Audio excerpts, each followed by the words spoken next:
I hope you enjoyed the first session. I know there are some new people in the room, some old people, previous people in the first session, and I would like you to all welcome them. Thank you for joining us, those that are new, the new kids on the block. Just some introduction. My name is Clinton Van Vogel. I am the Learning Officer for Cape Nature. And we are joined here for learning to #love nature. But what is Cape Nature all about?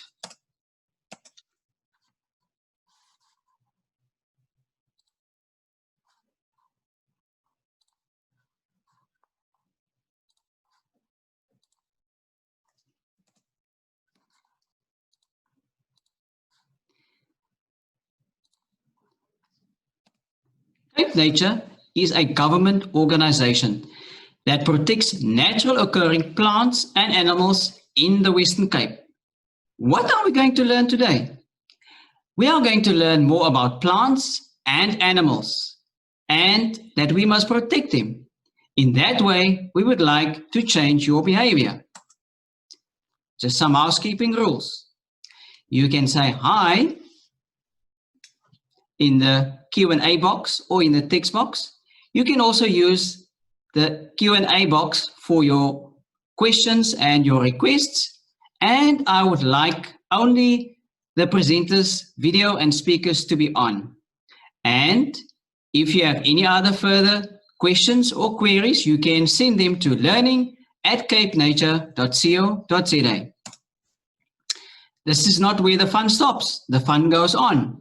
So after each session, we will also have some prizes. Those prizes includes a nice water bottle, a recyclable straws for the nice cool drink, and juice and water, and also a stationery set, which includes a pen, a ruler, and a notebook. I will now hand over to Mr. Edward Adonis, who is going to present to us the Web of Life, all about interdependence. Edward, over to you. Thank you, Clinton. Let me just quickly add my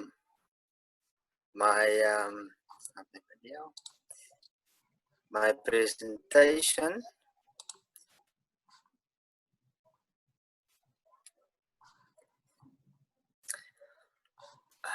Okay, right.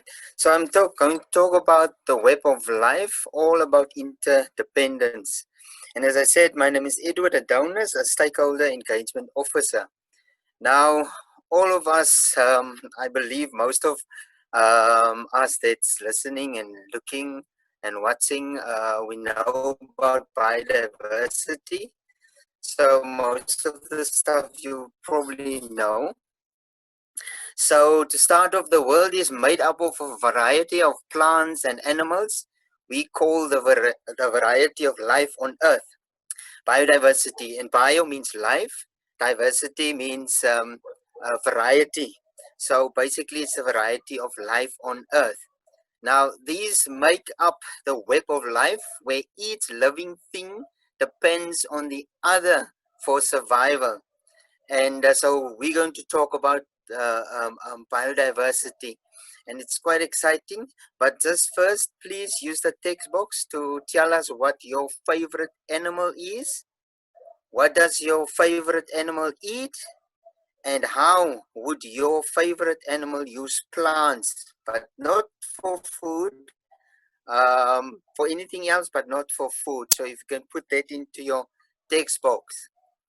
There are also non-living things that living things depend on, like us, for instance, animals, plants. We depend on water, we depend on the sun, air, and of course soil. Now, interdependence, just a picture there showing you the birds are dependent basically on your fish, or the frogs. The frogs are dependent on the water. And as we go on to the next slide, which is shows you the biodiversity web, and just like the previous speaker, Antoinette, you know, the insects, it's unbelievable how many thousands of insects we have, and they're all dependent um, on either plants or other animals or even on each other. If you take the rat, for instance, the rat is dependent on the fruit, like the skunk and the dove. But just think about how is that fruit tree dependent on what? If that rat dies, for instance, it goes into the soil. The nutrients from that rat goes into the soil and then up into the seedlings, for instance, of that plant, and that's basically a dependence from your tree onto your rat. If we go on to the next slide, we need the earth to live and survive. There's no other earth. There's not 12 earths or 10 earths. There's just the one, and we have to look after it.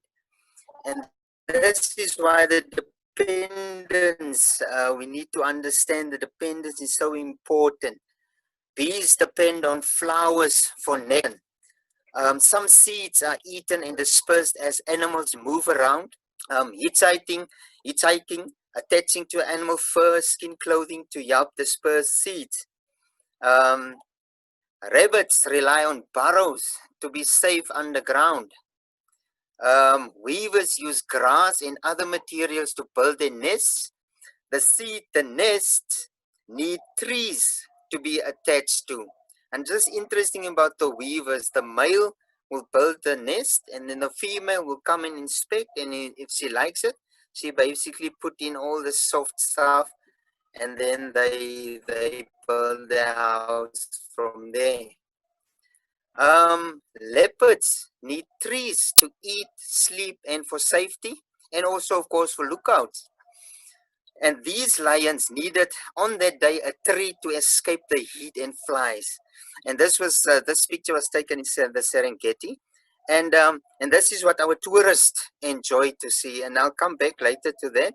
And if you can quickly count, how many lions do you see?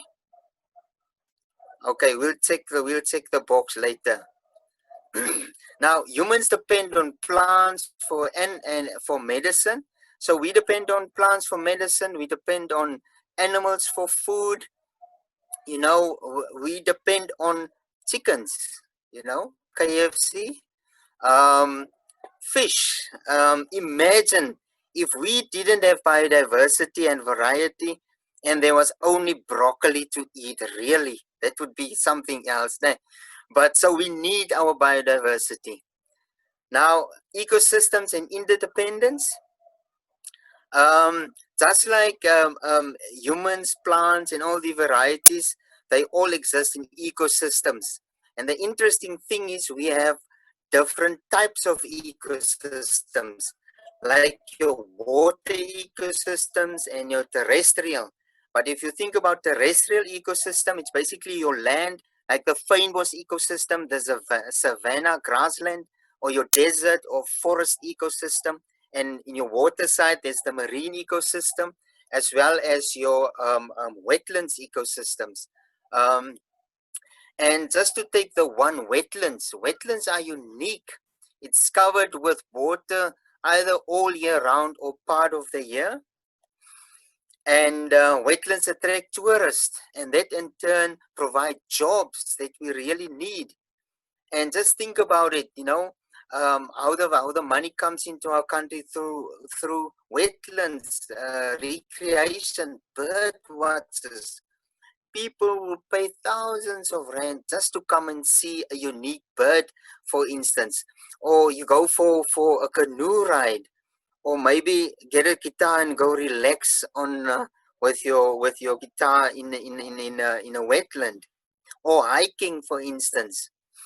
So wetlands protect and provide a home for plants and animals. So, and they provide protection for young fish, and then also food and water for livestock. You see that cow? Nice, né? And protect against erosion.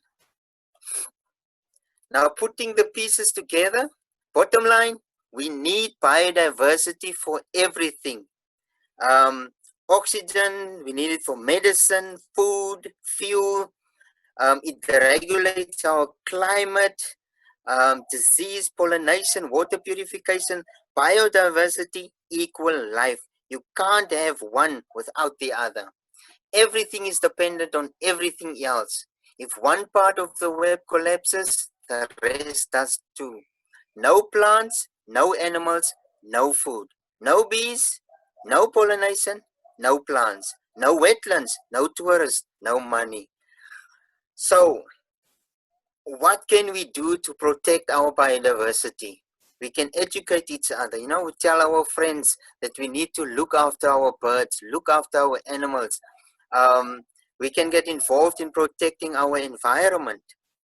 We can, for instance, if you think about tourists, we can welcome our tourists. We can highlight interesting places for our tourism bureaus and say, listen, this is an interesting place in our towns. Can you think of anything else? What about a biodiversity rap song?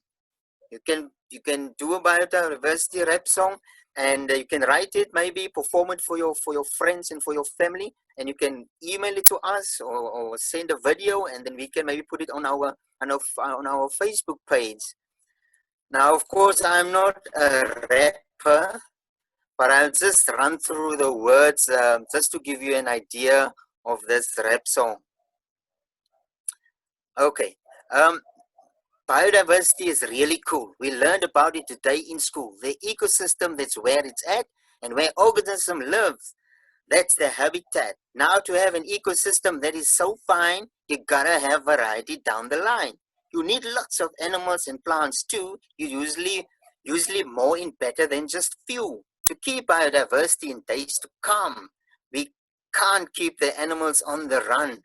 But if I do my part and you do yours, we can all protect the great outdoors. So now that you've heard my diversity song, I hope on the next round that you'll sing along. So teach it to others, and our feet will all tap as everyone does the biodiversity rap.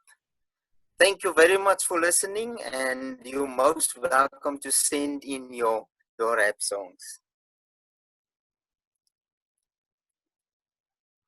Thank you, Edward. I just had a laugh now. It was so interesting to do the rap song, and the interesting comments. Edward, just to give you feedback from what I see here, tigers eat meat. Cameron says a lion, and there are 9 lions in the tree. If there are any more questions, like I said at the beginning, you can direct them to learning@capenature.co.za. And this is where the fun starts again. So let's draw a lucky prize. Going once, going twice. Thank you. It is number 8. Number 8, it's Anita van Zyl Reed. Well done, Anita. Our staff will be in contact with you to hand over your prize. We will now take another break. If there are no other questions, we will take another break. And we will then return with our next session, which is going to be presented by Natasha Warnick. And that is going to be quite interesting. Worms on a mission. Earthworms and composting. We will see you back here at 2 o'clock.